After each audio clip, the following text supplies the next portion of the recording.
इस video lesson में हम आपको बताएंगे कि आप अपनी इंग्लिश की वोकेबलरी बढ़ाने के लिए कौन से तरीक़ाकार इख्तियार कर सकते हैं जिससे आप ये काम बहुत जल्दी और बड़े मौसर अंदाज में आप कर सकते हैं।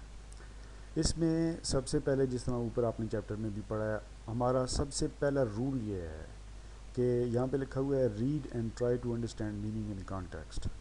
मतलब ये है कि आप किसी भी चीज़ को जब आप पढ़ रहे होते हैं तो पढ़ के उसको उसके कॉन्टेक्स्ट में, मतलब उसके सियाक़ो सबाक़ में समझने की कोशिश करें। आप ये समझने की कोशिश करें कि कोई एक वर्ड है तो उस वर्ड को उस सेंटेंस में आपके ख़्याल में या उस सिचुएशन में आपके ख्याल में किस मतलब के लिए यूज़ किया गया होगा। तो ये जो चीज़ होती है इसको हम जब कॉन्टेक्स्ट कहते हैं। मिसाल के तौर पर यहाँ पे आस्क्ड का लफ्ज़ लिखा हुआ है, ही आस्क्ड अ क्वेश्चन। अब आस्क ज़ाहिर है कि यहाँ पे पूछने के लिए इस्तेमाल हुआ है, यानी कि उसने एक सवाल पूछा।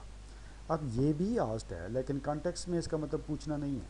He asked me to come, उसने मुझे आने का कहा, यानी कि ये आस्क्ड जो है ये इसका मतलब पूछना नहीं है, इसका मतलब कहना है। इसी तरह अगर हम ये कहें कि earth looks mean before huge stars, अब मीन का आप मतलब जानते हैं, लेकिन यहाँ पे इसका मीन का मतलब वो नहीं है, क्योंकि आपको ये कॉन्टेक्स्ट कुछ और बता रहा है कि बड़े बड़े सितारों के सामने अर्थ जो है वो मीन है। तो मतलब आपको ये समझ आ रही है कि अर्थ बहुत छोटी है। मीन का वैसे मतलब आपके जहन में ये नहीं आता कि छोटी है, लेकिन इसमें कुछ इस तरह के कॉन्टेक्स्ट में ये यूज़ हो गया है कि इससे फ़ौरन आप अंडरस्टैंड कर जाते हैं कि इसका मतलब है छोटी है। और इसके बाद यहाँ पे ये है कि you did not comply with the rules and now you have to bear the brunt of it. अब ये एक जिसे कहते हैं, आपके सामने एक इडियम है, beer the Brunt, beer the Brunt.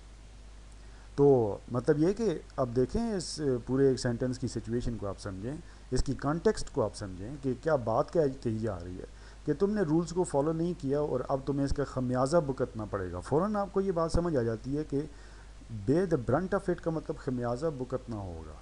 मतलब ये कि ये कॉन्टेक्स्ट में चीज़ों को अंडरस्टैंड करना आपको तब आएगा जब ज़्यादा से ज़्यादा आप रीडिंग करेंगे। आपकी जितनी रीडिंग हैबिट्स होंगी उससे आप फ़ौरन किसी भी चीज़ को पढ़ के आसानी से उसके मीनिंग का अंदाज़ा लगा सकते हैं। ये हमारा सबसे पहला रूल है। मतलब यह है कि आप जितनी ज़्यादा रीडिंग कर सकते हैं आपको चाहिए कि आप उतनी रीडिंग करें। अब इस सिलसिले में दूसरा हमारा रूल ये है, हमने यहाँ पे लिखा हुआ है जी कि watch movies and consult Google images. याद रखें कि आप किसी भी एक लफ्ज़ का, अगर किसी भी किताब में कोई एक लफ्ज़ आप पढ़ रहे हैं तो उसका मतलब जो ही आप डिक्शनरी में देखते हैं, आप यकीन जाने हैं वो आपको लफ्ज़ 2-3 दिन याद रहेगा, 4 दिन याद रहेगा या 1 महीना चले याद रहेगा। लेकिन जो ही आप उसके बाद जिसे कहते हैं आपके ये मेमोरी से वो वर्ड आहिस्ता आहिस्ता निकल जाएगा। आप अमूमन ये सोचते होंगे कि बहुत से ऐसे वर्ड्स हैं जिनको आप बार बार डिक्शनरी में देखते हैं, तो उसके लिए सबसे आसान तरीका ये है कि ऐसे वर्ड्स के जो कि असल में नाउन हैं, क्योंकि वो किसी चीज़ के अमूमन नाम होते हैं, तो ऐसे वर्ड क्यों ना आप गूगल की जो इमेजेस हैं तो उन इमेजेस में आप उसको देखें। मसलन ये कि अब जैसा कि ये नीचे आपको एक लफ्ज़ टैंकर्ड आपने देखा है, लिखा हुआ है यहाँ पे।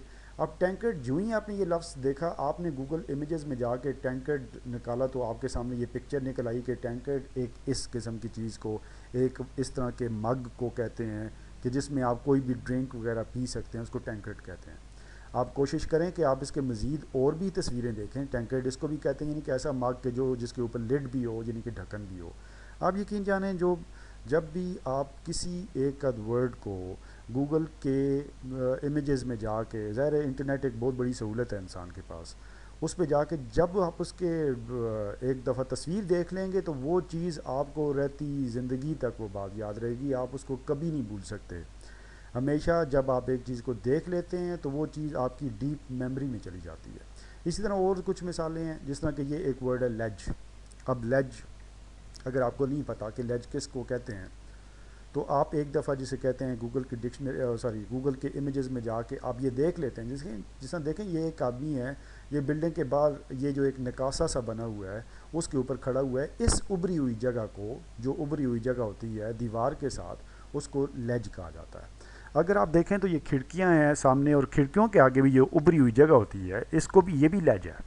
तो मतलब ये है कि ऐसी चट्टान जो कि किसी भी एक स्टीप जो माउंटेन है, एक डेलवान माउंटेन है, चट्टान अगर बाहर निकली हुई है तो वो भी लेज कहलाएगी। इस तरह की चीज़, इस तरह की प्रोजेक्टेड शेप कहीं भी होगी तो वो लेज कहलाएगी। अब आपने एक दफ़ा ये लेज जो है वो अगर गूगल में जाके देख लिया तो ये आपको रहती ज़िंदगी तक ये याद रहेगा कि लहज का क्या मतलब है, आप इसे कभी नहीं भूलेंगे।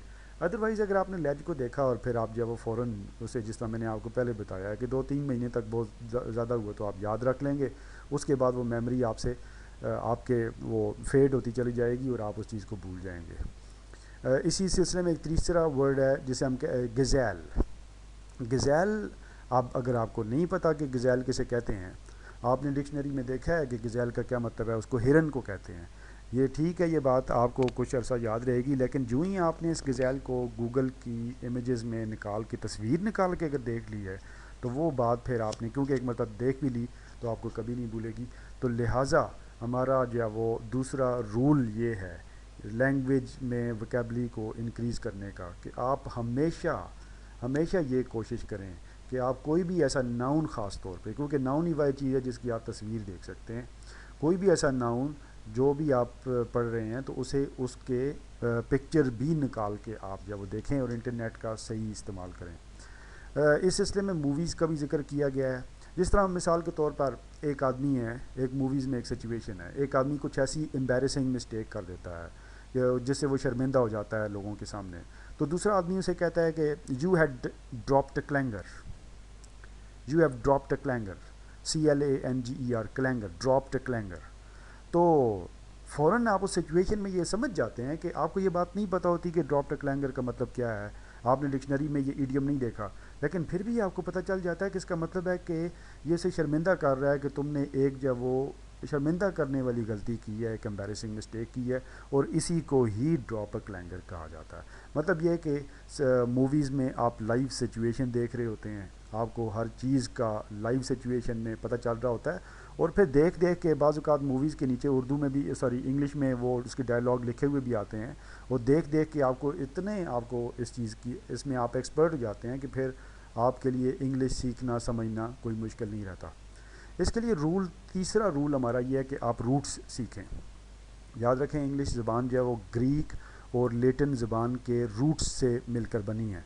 मिसाल के तौर पर अब यहाँ पे देखें, ये ग्रीक जो है वो आपको रूट मैंने दिए हैं। मिसॉस, अगर आपको पता है कि मिसॉस हेट्रेड को कहते हैं, एंथ्रोपोस मैनकाइंड को कहते हैं, फिलोस लव को कहते हैं, और इसी तरह बिब्लियन बुक को कहते हैं। तो अगर ये आप सिर्फ रूट्स जानते हैं तो फिर आपके लिए ये कोई प्रॉब्लम नहीं है कि कोई वर्ड मिसएंथ्रोपी का क्या मतलब होगा। मिसएंथ्रोप एक ऐसा आदमी जो इंसान से नफरत करता हो, क्योंकि मिसॉस हेट्रेड को कहते हैं, एंथ्रोपोस यहाँ पे लिखा हुआ है तो एंथ्रोपोस मैनकाइंड को कहते हैं, हेट्रेड ऑफ मैनकाइंड, ऐसा इंसान जो इंसान से नफरत करता हो। इसी तरह मिसएंथ्रोपिक भी है, फिलेंथ्रोपिक भी है। आप जैसा देखें फिलोस लव को कहते हैं तो बिल्कुल इसका उलट है कि इंसानों से मोहब्बत करने वाला। अच्छा, बिब्लियोफाइल, अब बिब्लियन का मतलब बुक है, तो फिलोस का मतलब लव है, तो मतलब ये कि any person who loves books, कि जिसको बुक्स की जमा करने का भी शौक़ हो। अब देखें, जिस तरह पॉली का मतलब मैनी होता है, गैमी का मतलब मैरिज होता है, इस तरह लेटिन की भी रूट्स हैं। बाय का मतलब हमेशा 2 होता है, बाय ट्राई, इस तरह से ट्राई का मतलब 3 होता है, और पॉइस का मतलब 4 होता है, क्वाड्रू का मतलब 4 होता है, सॉरी पॉइस का मतलब फुट होता है, और क्वाड का मतलब, इन तमाम रूट्स को जानते हैं, इसके मीनिंग जानते हैं, तो फिर आपको ये पता होना चाहिए कि पॉलीगमी का क्या मतलब होगा।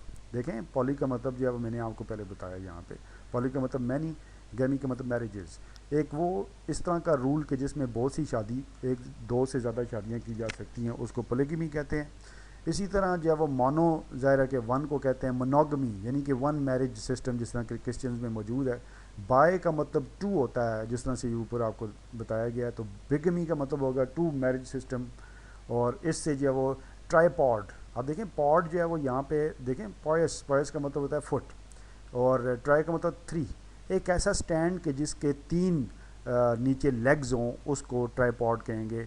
इसी तरह बाईपैड पॉइस से निकला है, पॉइस जो है वो ये पैड पॉइस से है, यानी कि फुट, और बाय का मतलब है 2, यानी कि 2 पाँव वाला। और क्वाड्रूपेड आप समझ गए होंगे कि क्वाड्रू हम 4 को कहते हैं, चौपाया यानी कि 4 पाँव वाला। तो इससे आपको ये बात समझ में आ गई होगी कि आप अपनी वोकैबलरी किस तरह से इंक्रीज़ करेंगे। इस सिलसिले में ये बात भी है कि अब आप सोच रहे होंगे कि आपके लिए कोई ऐसी ये चीज़ आपके लिए मुश्किल है या आप इसे मुश्किल तरीके से आप सीख सकेंगे, लेकिन ऐसा नहीं है। अगर आप जो वो एक बुक है जिसका नाम है वर्ड पावर मेड इजी, और word power made easy Norman Lewis, word power made easy. अगर वो किताब अगर आप ले लें तो वो आपके लिए इंतहाई इस हवाले से करामत साबित होगी। इस सिलसिले में चौथा रूल जो है वो अपनी वोकैबुलरी को इंक्रीज़ करने का ये है कि आप स्टोरीज़ पढ़ें। स्टोरीज़ पढ़ने की वजह यह है कि आप स्टोरीज़ में सिचुएशन पढ़ रहे होते हैं, आपको फ़ौरन चीज़ों को आप अंडरस्टैंड कर लेते हैं। देखें, हम छोटे बच्चों को हमेशा स्टोरीज़ पढ़ाते हैं। हमारे यहाँ पास जो फर्स्ट ईयर का स्टूडेंट आता है तो वो स्टोरीज़ पढ़ता है, सेकंड ईयर में स्टूडेंट इंग्लिश में स्टोरीज़ नहीं पढ़ता, ऐसे पढ़ता है। इसी तरह थर्ड ईयर का स्टूडेंट जब स्टोरीज़ पढ़ता है, फोर्थ ईयर का स्टूडेंट जो होता है वो ऐसे पढ़ता है। मतलब ये कि ऐसे में आप कॉन्टेक्स्ट में चीज़ों को इतनी जल्दी नहीं जान सकते कि जितना आप स्टोरी में जान सकते हैं, क्योंकि वो एक सिचुएशन है, बाकायदा आप सिचुएशन से आप एक चीज़ को देख रहे होते हैं। तो लिहाजा ये हमारे 4 रूल्स हैं। अगर आप इन रूल्स को फॉलो करेंगे तो बहुत जल्द, तकरीबन 1 महीने में 2 महीनों में आप एक बहुत बड़ा डिफरेंस महसूस करेंगे। याद रखें कि पढ़ना और ख़ुद से काम करना और स्टडी करना सबसे पहली शर्त है। किसी चीज़ के लिए कोई ऐसा तरीक़ाकार नहीं है कि जिससे आपको एकदम ही कोई चीज़ आ जाए। Thank you very much.